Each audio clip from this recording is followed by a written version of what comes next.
Hello ಎಲ್ರಿಗೂ ನಮಸ್ಕಾರ. ಈ ವಿಡಿಯೋದಲ್ಲಿ India versus Zimbabwe do or die ಮ್ಯಾಚ್ನ ಕುರಿತಾದ ಪ್ರಿವ್ಯೂ, ಪ್ಲೇಯಿಂಗ್ 11 ಹೇಗಿರ್ಬೋದು ಭಾರತದ್ದು ಎಲ್ಲ ಕೂಡ ನೋಡೋಣ ಡೀಟೇಲಾಗಿ.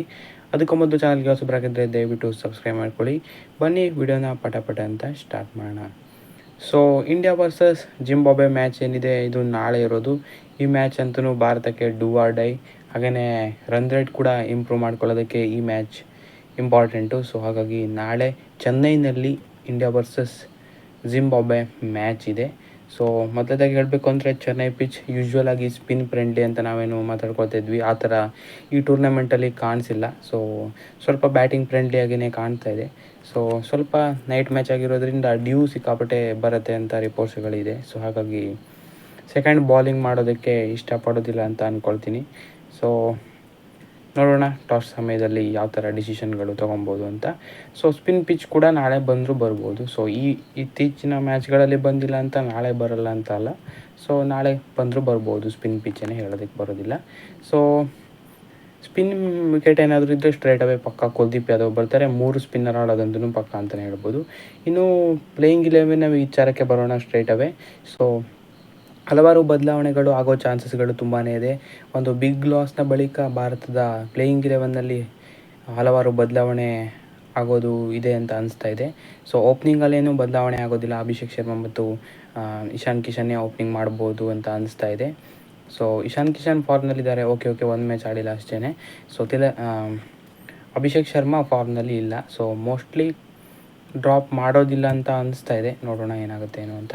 ಇನ್ನು ನಂಬರ್ 3ನಲ್ಲಿ ಸೂರ್ಯಕುಮಾರ್ ಯಾದವ್ ಅವರು ಬರಬೇಕು. ಅದಾದ ಬಳಿಕ ನಂಬರ್ 4ನಲ್ಲಿ ತಿಲಕ್ ವರ್ಮಾಗೂ ಕೂಡ ಇನ್ನೊಂದು ಚಾನ್ಸ್ ಕೊಡ್ಬೋದು, ತಿಲಕ್ ವರ್ಮಾ ಅವರಿಗೂ ಕೂಡ. ಸೊ ಇನ್ನು ನಂಬರ್ 5ನಲ್ಲಿ ಹಾರ್ದಿಕ್ ಪಾಂಡ್ಯ ಅವರು ಇರ್ತಾರೆ ಖಂಡಿತವಾಗ್ಲೂ.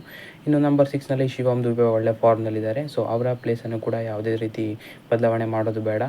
ಇನ್ನು ನಂಬರ್ 7ನಲ್ಲಿ ರಿಂಕು ಸಿಂಗ್ ಯೂಶ್ವಲಿ ಬರ್ತಾಯಿದ್ರು. ಸೊ ಪರ್ಸ್ನಲ್ ಲೀವ್ ತೊಗೊಂಡಿದ್ದಾರಂತೆ. ಸೊ ಅವರು ಬರ್ತಾರೋ ಇಲ್ವೋ ಅಂತ ಗೊತ್ತಿಲ್ಲ. ಸೊ ಆದರೂ ರಿಟರ್ನ್ ಆಗಿಲ್ಲ ಅಂತ ಹೇಳಿದ್ರೆ ಅವರ ಜಾಗಕ್ಕೆ ಮೋಸ್ಟ್ ಪ್ರಾಬಬ್ಲಿ ಸಂಜು ಸ್ಯಾಮ್ಸನ್ ಅವರೇ ಬರ್ಬೋದು. ಸೊ ಇನ್ನೊಬ್ಬರ ಬ್ಯಾಟಿಂಗನ್ನು ಆ್ಯಡ್ ಮಾಡ್ಕೊಳ್ಳೋ ಅವಶ್ಯಕತೆ ಇದೆ. ಹಾಗಾಗಿ ಸಂಜು ಸ್ಯಾಮ್ಸನ್ ಅವರು ಆ ಕಡೆ ಇಳಿಯೋ ಚಾನ್ಸಸ್ಗಳು ತುಂಬಾ ಇದೆ ಅಂತ ಬರ್ತಾ ಇದೆ ರಿಪೋರ್ಟ್ಸು. ಸೊ ಯಾರ ಬದಲು ಅಂತ ಇನ್ನೂ ಕೂಡ ಬಂದಿಲ್ಲ.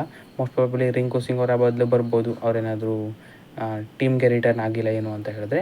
ಇನ್ನು ಅಕ್ಷರ್ ಪಟೇಲ್ ಹೋದ ಮ್ಯಾಚ್ ಡ್ರಾಪ್ ಮಾಡಿದ್ರು. ಸೊ ಈ ಮ್ಯಾಚ್ ರಿಟರ್ನ್ ಆಗೋ ಚಾನ್ಸಸ್ಗಳು ತುಂಬಾ ಇದೆ. ಇನ್ಫ್ಯಾಕ್ಟ್ ಬರ್ತಾರೆ ಅಂತ ಅಂದ್ಕೊಂಡಿದ್ದೀನಿ ವಾಷಿಂಗ್ಟನ್ ಸುಂದರ್ ಅವರ ಪೊಸಿಷನ್ಗೆ. ಸೊ ಇನ್ನು ನಂಬರ್ 9ನಲ್ಲಿ ವರುಣ್ ಚಕ್ರವರ್ತಿ ಇರಲೇಬೇಕು. ನಂಬರ್ 1 T20 ಬೌಲರ್ ಅವರು, ಅವ್ರನ್ನ ಬಿಡೋ ಹಾಗೇ ಇಲ್ಲ. ಸ್ಪಿನ್ ವಿಕೆಟ್ ಮತ್ತು ಚೆನ್ನೈನಲ್ಲಿ ಆಡಿ ತುಂಬಾ ಅನುಭವ ಇದೆ ಅವರಿಗೆ. ಸೊ ವರುಣ್ ಚಕ್ರವರ್ತಿ. ಅದಾದ ಬಳಿಕ ನಂಬರ್ 10ನೇ ಪೊಸಿಷನಲ್ಲಿ ಇವಾಗ ಕುಲ್ದೀಪ್ ಯಾದವ್ ಅಥವಾ ಹರ್ಷದೀಪ್ ಸಿಂಗ್ ಇಬ್ಬರಲ್ಲಿ ಒಬ್ಬರು ಇರ್ಬೋದು. ಸೊ ಸ್ಪಿನ್ ವಿಕೆಟ್ ಏನಾದರೂ ಆಗಿದ್ದರೆ ಕುಲ್ದೀಪ್ ಯಾದವ್ ಬರೋ ಚಾನ್ಸಸ್ಗಳು ಇದೆ. So most probably Kuldeep Yadav ಬರ್ಬೋದು, ಇಲ್ಲ ಅಂತ ಹೇಳಿದ್ರೆ ಹರ್ಷದೀಪೇ ಇರ್ಬೋದು. ನಂಬರ್ 11ನಲ್ಲಿ ಜಸ್ಪ್ರೀತ್ ಬುಮ್ರಾ ಪಿಕ್ಸು. ಸೊ ಈ ರೀತಿ ಪ್ಲೇಯಿಂಗ್ 11 ನಾಳಿನ ಪಂದ್ಯಕ್ಕೆ ಆಗ್ಬೋದು. ಒಂದೆರಡು ಚೇಂಜಸ್ಗಳು ಬರೋದಕ್ಕಿದೆ. ಸೊ ಹಾಗಾಗಿ ನೋಡೋಣ ಏನಾಗುತ್ತೆ. ಪಿಚ್ನ ಅನುಗುಣವಾಗಿ ಒಂದೆರಡು ಬದಲಾವಣೆ ಈ ರೀತಿಯಾಗಿ ಮಾಡ್ಬೋದು. ಅಕ್ಷರ್ ಪಟೇಲ್ ಅಂತೂ ಬರ್ಬೋದು ಅಂತ ಅನಿಸ್ತಾ ಇದೆ. ಇನ್ನು ಜಿಂಬಾಬ್ವೆ ತಂಡ ಕೂಡ ಚೆನ್ನಾಗಿದೆ. Brian Bennett, ಮರುಮಾಣಿ, ಮೈರಸ್, Sikandar Raja, rayon ಬರ್ಲ್, ಹಾಗೆಯೇ ಮಡಾಂಡೆ, ಬ್ರ್ಯಾಡ್ ಇವನ್ಸ್, ಮಸಾಕಡ್ಜಾ, ಹಾಗೆಯೇ ಎಂಗಾರಾವ, ಮುಜರ್ಬಾನಿ ಮತ್ತು ಮಪೋಸಾ ಬರ್ತಾರೆ ಬಾಲಿಂಗ್ನಲ್ಲಿ. ಸೊ ಚೆನ್ನಾಗಿದೆ ಇವರು ಟೀಮು ಕೂಡ. ಸೊ ಸಿಕಂದರ್ ರಾಜು ಕೂಡ ಅವರು ಕೂಡ ಕಾನ್ಫಿಡೆಂಟ್ನಲ್ಲಿದ್ದಾರೆ, 100% ನಾವು ಕೊಡ್ತೀವಿ ಅಂತ. ಸೊ ಒಂದೊಳ್ಳೆ ಮ್ಯಾಚ್ ಆಗ್ಬೋದು ಅಂತ ಅನಿಸ್ತಾರೆ ನಾಳೆ. ಇಂಪಾರ್ಟೆಂಟ್ ಗೇಮು ಭಾರತ ತಂಡಕ್ಕೆ. ಒಂದು ಮ್ಯಾಚ್ ವಿನ್ ಆಗೋದಲ್ಲದೆ ನೆಟ್ ರನ್ ರೇಟ್ ಕೂಡ ಸುಧಾರಿಸ್ಕೊಬೇಕು.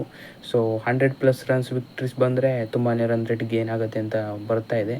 ಸೊ ಹಾಗೆಯೇ ಚೇಸ್ ಮಾಡೋದು ಅಂದರೆ ತುಂಬಾ ಬೇಗ ಚೇಸ್ ಮಾಡಬೇಕಂತೆ. ಸೊ ಹಾಗಾಗಿ ಬೇಗ ಆಲ್ಔಟ್ ಮಾಡಬೇಕು ಏನಾದರೂ ಭಾರತ ಬೌಲಿಂಗ್ ಮಾಡಿದ್ರು ಅಂದರೆ. ಇನ್ನು ಚೇಸ್ ಮಾಡೋದಿದ್ರೂ ಕೂಡ ಅದೇ ಆಯ್ತಲ್ಲ, ಫಸ್ಟ್ ಬಾಲಿಂಗ್ ಚೆನ್ನಾಗಿ ಹಾಕ್ಕೊಂಡು ಆಮೇಲೆ ಬೇಗ ಚೇಸ್ ಮಾಡ್ಬೋದು. ಫಸ್ಟ್ ಬ್ಯಾಟಿಂಗ್ ಆದರೆ ಜಾಸ್ತಿ ರನ್ಸ್ ಹೊಡಿಬೇಕಾಗುತ್ತೆ ಭಾರತ. ನಾವೇನು ಮಾತಾಡ್ಕೊಳ್ತಾ ಇದ್ವಿ ಹೊಡಿಬೇಡಿ, ಬ್ಯಾಟಿಂಗ್ ಇರೋ ಸ್ಟ್ರೆಂತ್ ನಮ್ಮದು ಭಾರತದಂತ, ಅದು ನಾಳೆ ಪ್ರೂವ್ ಮಾಡಬೇಕಾಗಿದೆ. ಇನ್ನು ತಂಡದಲ್ಲಿ ತುಂಬಾ ಪ್ಲೇಯರ್ಸ್ ಜಿಂಬಾಬ್ವೆ ವಿರುದ್ಧ ಆಡಿಲ್ಲ ಅಂತಲೂ ಕೇಳ್ಪಟ್ಟೆ.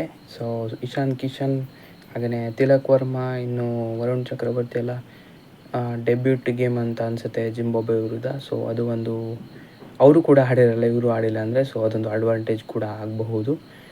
ಒಟ್ಟಿನಲ್ಲಿ ಹೇಳಬೇಕು ಅಂದರೆ do or dye game. So ಚೆನ್ನಾಗಿ ಪರ್ಫಾರ್ಮೆನ್ಸ್ ಬರಲೇಬೇಕು, ಇಲ್ಲಾಂದರೆ ಅಷ್ಟೇ ಕತೆ. ಸೊ ಒಂದೊಳ್ಳೆ ಪರ್ಫಾಮೆನ್ಸ್ ನಾಳೆ ಬರುತ್ತೆ ಅಂತ ಅಂದ್ಕೊಂಡಿದ್ದೀನಿ. ಸೊ ನಿಮ್ಮ ಪ್ರಕಾರ ಏನು ಅನಿಸುತ್ತೆ? ಚೆನ್ನಾಗಿ ಪರ್ಫಾಮೆನ್ಸ್ ಬರುತ್ತಾ ಇಲ್ವಾ ಏನು ಅಂತ ಕಮೆಂಟ್ ಮಾಡಿ ತಿಳಿಸಿ. ಸೊ ನಾಳೆ ಒಂದು ಸ್ಟ್ರಾಂಗ್ ಕಮ್ಬ್ಯಾಕನ್ನು ನೋಡ್ಬೋದು ಅಂತ ಅನಿಸ್ತಾ ಇದೆ ಭಾರತದ ಕಡೆಯಿಂದ. ಸೊ ನೋಡೋಣ ನಾಳೆ ಏನಾಗುತ್ತೆ ಏನು ಅಂತ. ಸೊ ಒಂದೊಳ್ಳೆ ಕಮ್ಬ್ಯಾಕನ್ನು ನಿರೀಕ್ಷೆ ಮಾಡ್ತಾಯಿದ್ದೀವಿ ನಾವು ಭಾರತ ತಂಡದಿಂದ. ಸೊ ಅದೇ ರೀತಿ ಆಗಲಿ ಅಂತ ನಾವು ಆಶಿಸೋಣ. ಟಾಸ್ ಫ್ಯಾಕ್ಟರ್ ಇದೆಯೋ ಏನೋ ಅಂತ ಗೊತ್ತಿಲ್ಲ. ಸೊ ಟಾಸ್ ವಿನ್ ಆದರೆ ಮೋಸ್ಟ್ ಪ್ರಾಬಬ್ಲಿ ಬ್ಯಾಟಿಂಗ್ ಮಾಡ್ಬೋದು ಅಂತ ಅನಿಸುತ್ತೆ, ಇಲ್ಲ ಚೇಸಿಗೆ ಕೂಡ ಹೋಗಬಹುದು, ಗೊತ್ತಿಲ್ಲ. ಸೊ ಇದಾಗಿತ್ತು ವಿಡಿಯೋ. ಹೆಚ್ಚಿನ ವಿಡಿಯೋ ಆಗಿದೆ. ವಿಡಿಯೋ ಸಬ್ಸ್ಕ್ರೈಬ್ ಮಾಡಿ. ಸ್ಪೋರ್ಟ್ಸ್ ಇನ್ ಕನ್ನಡ ಯಾರು ವಿನ್ ಆಗ್ಬೋದು ಏನು ಅಂತ ಕಮೆಂಟ್ ಮಾಡಿ ತಿಳಿಸಿ. Thank you.